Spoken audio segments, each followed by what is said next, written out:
السلام علیکم ورحمۃ اللہ وبرکاتہ۔ آج اللہ تعالیٰ کی فضل اور توفیق کے ساتھ ہم اپنی نیکسٹ سورہ کی تفسیر سٹارٹ کرنے چاہ رہے ہیں، دیٹ از سورۃ الفلق، اور آج ہم اس کی آیا نمبر 1 کریں گے انشاءاللہ تعالیٰ۔ تو سٹارٹ کرتے ہیں اللہ کا نام لے کر۔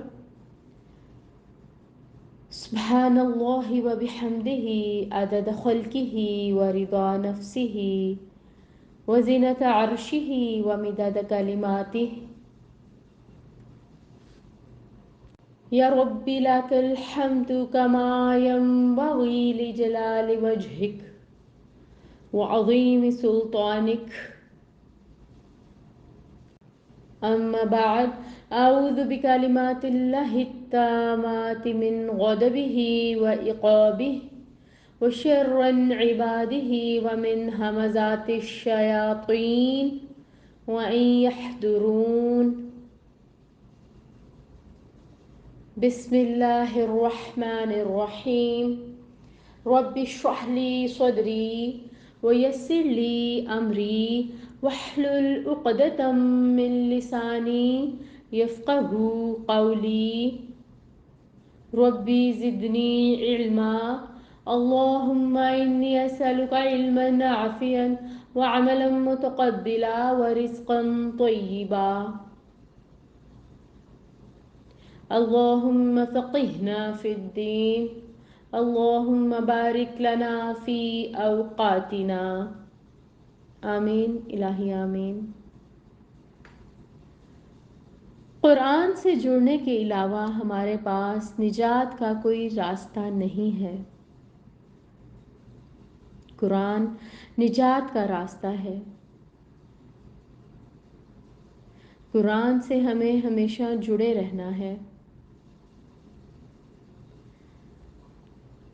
آپ قرآن کو اہمیت دیں، قرآن آپ کو اہمیت دلوائے گا، دنیا میں بھی اور آخرت میں بھی۔ سورۃ الفلق اور سورۃ الناس، یہ دونوں صورتیں وہ صورتیں ہیں جن کے بارے میں زیادہ تر مفسرین کا یہ خیال ہے کہ یہ اکٹھی نازل ہوئیں۔ کچھ مفسرین ان کو مکی صورت کہتے ہیں اور کچھ مفسرین کے نزدیک یہ مدنی صورتیں ہیں۔ جو مفسرین ان کو مدنی صورت کہتے ہیں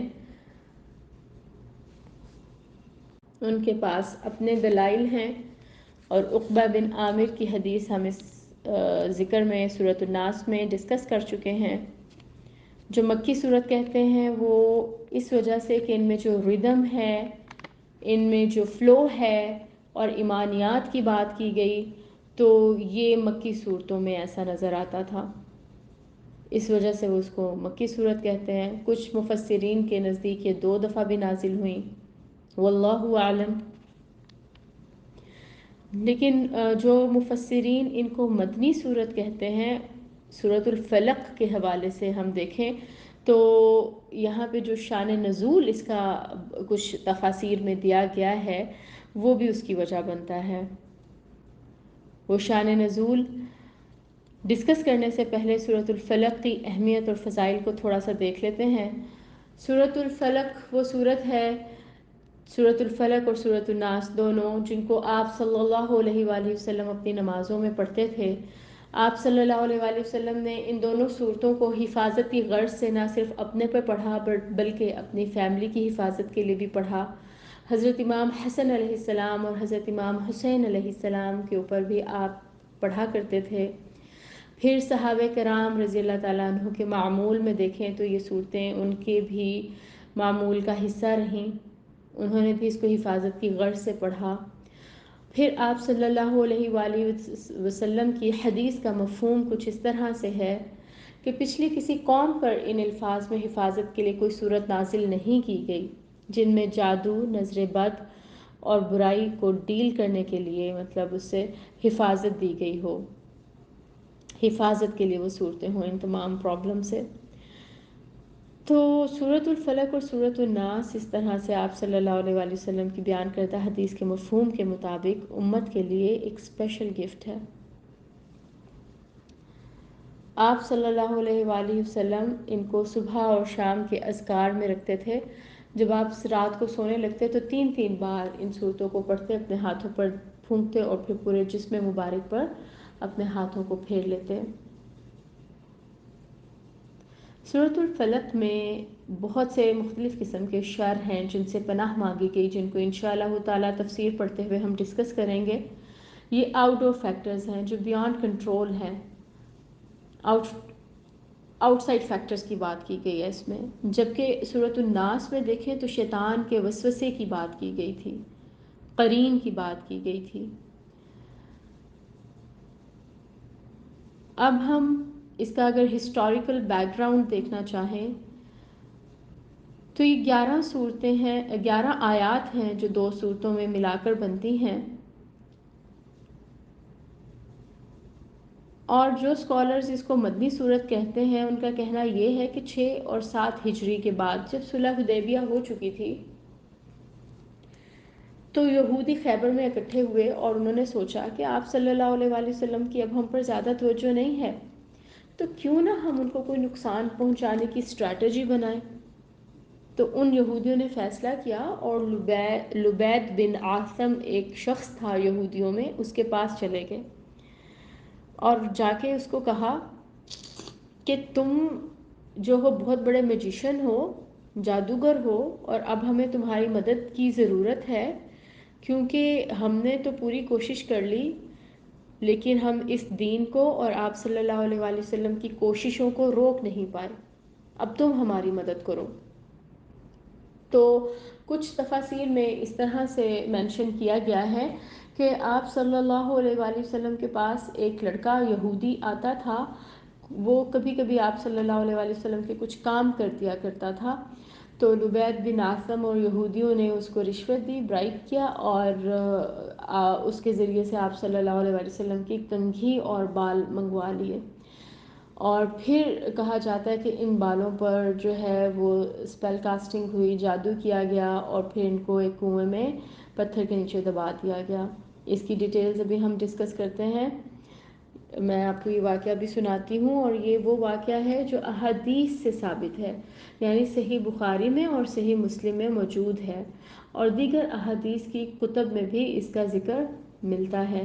تو یہ جو 2 صورتیں ہیں سورۃ الفلق اور سورۃ الناس، ان کا آپ کی زندگی سے گہرا تعلق ہے. جب آپ صلی اللہ علیہ وآلہ وسلم پر یہ جادو ہوا تھا نا تو آپ صلی اللہ علیہ وآلہ وسلم فزیکل تھوڑا ڈسٹرب فیل کرتے تھے. آپ صلی اللہ علیہ وآلہ وسلم کو لگتا تھا کہ میں نے یہ کام کر لیا لیکن ایکچولی آپ نے نہیں کیا ہوتا تھا، تو بھول جاتے تھے. تو آپ کو اپنی طبیعت کی سمجھ نہیں آ رہی تھی اور ایسا کچھ عرصہ ہوتا رہا. پھر اس کے بارے میں جیسے احادیث کی کتب میں ملتا ہے، صحیح بخاری شریف کتاب الطب میں حضرت عائشہ صدیقہ رضی اللہ تعالیٰ عنہ سے مروی ہے کہ رسول اللہ صلی اللہ علیہ وآلہ وسلم پر جادو کیا گیا. آپ سمجھتے تھے کہ آپ ازواج مطہرات کے پاس آئے، حالانکہ نہ آئے تھے. حضرت سفیان فرماتے ہیں یہی سب سے بڑا جادو کا اثر ہے. جب یہ حالت آپ کی ہو گئی تو ایک دن آپ فرمانے لگے، عائشہ میں نے اپنے رب سے پوچھا اور میرے پروردگار نے بتا دیا. 2 شخص آئے. اب یہاں پہ نا آپ صلی اللہ علیہ وآلہ وسلم نے حضرت عائشہ کو اپنا خواب بیان کیا ہے کہ آپ صلی اللہ علیہ وآلہ وسلم پریشان تھے اور آپ کو سمجھ نہیں آ رہا تھا کہ طبیعت کو میری کیا ہے. تو پھر جو ہے خواب کے ذریعے سے آپ صلی اللہ علیہ وآلہ وسلم کو دکھایا گیا، اور جو یہ خواب ہے انبیاء کے خواب کیونکہ سچے ہوتے ہیں، تو اس خواب کی ڈیٹیل کچھ اس طرح سے ہے. مفہوم میں آپ کے ساتھ یہاں پہ ڈسکس کرنے جا رہی ہوں جو حضرت عائشہ سے آپ صلی اللہ علیہ وآلہ وسلم نے بیان کیا. ایک رات مجھے خواب آیا کہ 2 فرشتے میرے سرہانے اور پاؤں کے پاس آ کر بیٹھ گئے انسانی شکل میں. ایک نے پوچھا ان کو کیا ہوا ہے؟ دوسرے نے کہا ان پر جادو کیا گیا ہے. پہلے نے کہا کس نے کیا ہے؟ دوسرے نے کہا لبید بن عاصم نے کیا ہے. پھر ایک نے پوچھا لبید نے جادو کیسے کیا ہے؟ پھر بتایا کہ کنگھے سے بال لیے گئے اور ان کو گرہ لگا کر نوٹ کر کے پھونکا گیا ہے. اس کے بعد اس کو زروان کے کنویں میں پتھر کے نیچے دبا دیا گیا ہے. پھر پوچھا گیا کہ کس طرح یہ اس سے خود کو پروٹیکٹ کر سکتے ہیں. جواب دیا گیا سورۃ الفلق اور سورۃ الناس کی تلاوت کر کے. 11 گرہیں تھیں اور 11 ہی یہ آیات بنتی ہیں. اور پھر آپ صلی اللہ علیہ وآلہ وسلم اپنے صحابہ کے ساتھ اس کنویں پہ تشریف لے گئے. کچھ میں اس طرح سے، کچھ تفاسیر میں اس طرح سے لکھا گیا ہے کہ آپ صلی اللہ علیہ وآلہ وسلم جو تھے وہ انہوں نے کچھ صحابہ کو وہاں پہ بھیجا اور پھر منگوایا، اور پھر اس کے بعد آپ صلی اللہ علیہ وآلہ وسلم نے صورتیں تلاوت فرمائیں اور نوٹس کھلتی گئیں، اور پھر آپ جو ہے بہتر محسوس کرنے لگ گئے اور آپ کی طبیعت جو ہے وہ ٹھیک ہو گئی. یہ جو ہے مدنی کہلانے کا کہ یہ صورتیں مدنی ہیں، یہ ایک اور ریزن ہے. یہ جو شان نزول ابھی میں نے آپ سے ڈسکس کیا، یہ اس کا ایک اور ریزن بن جاتا ہے. اب ہم اللہ تعالیٰ کا نام لے کر پہلی آیا کی تفسیر سٹارٹ کرتے ہیں. مفہوم دیکھتے ہیں اس کا. قل اعوذ برب الفلق. قل پہلا لفظ ہے اس میں قل، اور قل جو ہے وہ قرآن میں 2 طرح سے آیا ہے. قل جو ہے یا ایہا النبی یو، قل یا ایہا النبی یو، یہ بھی قل آیا جہاں پہ نبی کو خطاب کیا گیا خاص الخاص. تو یہ قل التخصیص ہے، اور یہ قل جو ہے کم دفعہ آیا ہے قرآن پاک میں. زیادہ تر جو قل آیا ہے وہ قل للعموم ہے، یعنی کہ اس میں آپ صلی اللہ علیہ وآلہ وسلم کو تو خطاب کیا ہی گیا ہے، لیکن باقی مسلمانوں سے بھی اس کا خطاب ہے. اب جب قل کہتے ہیں اور قل کہہ کے یہ سورہ سٹارٹ ہو رہی ہے تو اس کا مطلب یہ ہے کہ انسان اپنی عاجزی کا اقرار کرتا ہے کہ میں جو ہے اللہ تعالیٰ کی اطاعت میں آتا ہوں اور اللہ تعالیٰ کی پروٹیکشن مانگتا ہوں، اور پھر وہ اپنی نیت کو درست کر لیتا ہے جیسے یہ قل کہتا ہے، اور اس چیز کا اعلان کرتا ہے. یہ ڈیکلیریشن ہے کہ میں اللہ تعالیٰ کی حفاظت میں آنا چاہتی ہوں. جو قل ہے وہ انسان کے اندر عاجزی پیدا کر دیتا ہے اور اس کی نیت کی درستگی کر دیتا ہے. امام قرطبی لکھتے ہیں جب اللہ تعالیٰ نے دعا سے پہلے قل کہہ دیا تو اسے صرف ہمیں کبھی کبھار نہیں پڑھنا چاہیے کہ مشکل اور ضرورت کے وقت پڑھا جائے، بلکہ اس کو کانسٹنٹلی اپنے معمول کا حصہ بنانا چاہیے تاکہ مشکل آنے سے پہلے ہی آپ اس دعا کو پڑھ لیں. یہ نہیں کہ آپ انتظار کریں کہ کوئی مشکل وقت آئے گا اور پھر آپ کو یاد آئیں کہ ہاں جی اب ہم نے معوذتین پڑھنی ہے، بلکہ آپ اس کو اپنے معمول کا حصہ بنا لیں. صبح و شام پڑھیں، اذکار میں شامل کریں تاکہ آپ مشکلات کو پہنچنے سے پہلے، آپ تک آنے سے پہلے ہی آپ اس کا جو ہے کیور کر لیں. تو اللہ تعالیٰ نے یہ دعا جو ہے قرآن کریم میں تمام مسلمانوں کو یہ خوبصورت 2 دعائیں سکھائیں. پھر یہ دعائیں جو ہیں ہمارے پیارے نبی کریم صلی اللہ علیہ وآلہ وسلم کی سنت ہے، سو ان کو ہمیں معمولات میں اپنے شامل کرنا چاہیے اور مستقل مزاجی سے کوشش کرنی چاہیے کہ ان کی تلاوت کرتے رہیں. نیکسٹ حرف ہے جو ورڈ ہے وہ ہے اعوذ. اعوذ میں استعاذہ ہے یعنی کہ حفاظت میں آنا، اور اس کا روٹ ورڈ بنتا ہے عین واو دال. اب اس میں آپ سے 5 پوائنٹس ڈسکس کرنے جا رہی ہوں. اعوذ کا مطلب یہ ہے کہ کسی پہ ہم ٹرسٹ کرتے ہوئے اس کی حفاظت میں جائیں اور کسی ان سین خطرے سے بچنے کے لیے. اب سین بھی ہو سکتا ہے اور ان سین بھی ہو سکتا ہے. ایسی طاقت کا جو ہے اس کی پروٹیکشن میں جانا جس کو ہم سمجھتے ہیں کہ سب سے زیادہ اسٹرانگ ہے اور صرف یہی ہماری حفاظت کر سکتا ہے، اور اپنی کمزوری کا اعتراف کرتا ہے اعوذ پڑھ کے انسان کہ ہمیں پناہ کی ضرورت ہے، ہم کمزور ہیں، ہم خود کو پروٹیکٹ نہیں کر سکتے، ہمیں کسی ایسی ہستی کی ضرورت ہے جو ہمیں بچائے. تو ایسی پروٹیکشن جو نہ لی جائے تو میں شر میں مبتلا ہو جاؤں گی اور میں سراسر نقصان میں چلی جاؤں گی. تو ایسی پروٹیکشن لینا جو ہے وہ اعوذ میں آتا ہے. ایسے دشمن سے بچنے کے لیے بھی اس کو کہا جاتا ہے جو سر کی آنکھوں سے نظر نہیں آتا، جیسے ہم سورۃ الفلق میں دیکھیں گے کہ بہت سارے ایسے شر ڈسکس ہوئے ہیں. اعوذ کے بعد تیسرا ورڈ آ رہا ہے ربی. ربی کا نام جو ہے یہ تو ہماری فطرت پہچانتی ہے، کیونکہ عالم ارواح میں جب اللہ تعالیٰ نے عہد لیا تھا تمام روحوں سے تو کیا کہا تھا؟ الست بربکم، کیا میں تمہارا رب نہیں ہوں؟ تو وہ ذات جو ہماری ہر سٹیج کو اپنے ارادے اور قدرت اور قوت کے ساتھ آگے بڑھاتا جاتا ہے وہ ہے رب کی ذات. تو ہمیں ہر وقت اپنے آپ کو باور کرانا ہے کہ اللہ تعالیٰ میرے ہر دن کو لے کے آ رہے ہیں، ہر دن میرا جو ہے وہ اللہ تعالیٰ ہی وجود میں لا رہے ہیں۔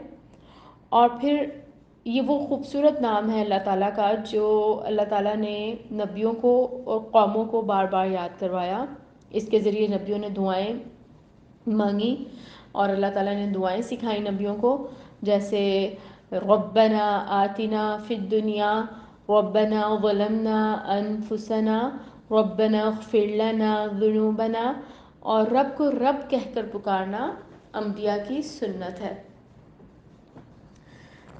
پھر لاسٹ ورڈ ہے الفلق، فا لام قاف۔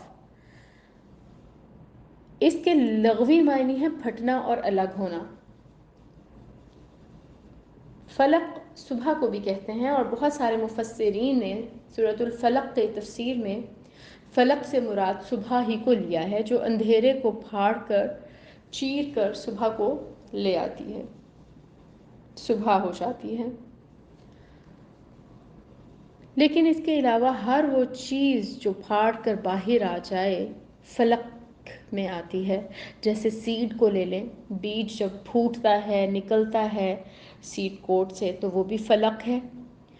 فلق کے اندر جو ہے خلقہ کا مفہوم آتا ہے، یعنی کہ ہر تخلیق جو پھاڑ کر باہر آتی ہے نا وہ فلق میں آ جاتی ہے، جیسے بارش کا بادلوں سے آنا، صبح کا ہونا، بیج کا پھوٹنا، انڈے کا جو ہے انڈے سے جب چھلکا توڑ کے چوزا باہر نکل آتا ہے وہ بھی فلق ہے، مدر کے جب پیٹ سے بیبی باہر آتا ہے وہ بھی فلق ہے، پانی کا پہاڑوں اور چشموں سے پھوٹنا یہ بھی فلق ہے۔ تو فلق ہر وہ چیز ہے جو پھوٹ کے باہر نکل آئے، پھٹ کے باہر نکل آئے، وہ ہر چیز، اور ہر جیسے ہم نے بھی دیکھا کہ فلق خالق کی سینس میں بھی آتا ہے، تو اللہ تعالیٰ کی تخلیق یہ سب فلق میں آتا ہے۔ فلق میں آپ دیکھیں کہ یہ وہ ذات پاک جو اندھیرے کو پھاڑ کر جو ہے روشنی باہر لے آتی ہے اور صبح ہو جاتی ہے، ہم اس ذات کی پناہ لے رہے ہیں۔ تو یہ کتنی خوبصورت اللہ تعالیٰ نے یہاں پہ بات کی کہ ہم اس ہستی سے پناہ لے رہے ہیں جو اندھیروں کو پھاڑ کر صبح لے آتا ہے۔ تو اس سے ہم یہ بھی کہہ سکتے ہیں کہ وہ ذات ہے جو اندھیرے سے ہمارے لیے خیر نکالے گی۔ تو پریشانیاں اگر ہیں تو پریشان ہونے کی بات کوئی نہیں ہے، رب ہمارا ہے، ہم اس سے مانگیں گے تو وہ انشاءاللہ تعالی اندھیرے دور کرے گا اور ہماری تمام دعائیں قبول فرمائے گا۔ تو اللہ تعالیٰ سے دعا کرتے ہیں کہ اللہ تعالیٰ ہمیں صحیح اس سورہ کا مفہوم سمجھنے کی توفیق عطا فرمائے۔ انشاءاللہ تعالیٰ نیکسٹ ٹائم ہم اس کی اگلی آیات کی تفسیر دیکھیں گے۔ سبحانک اللہم و بحمدک اشہد ان لا الہ الا انت استغفرک و اتوب الیک۔ السلام علیکم ورحمۃ اللہ وبرکاتہ۔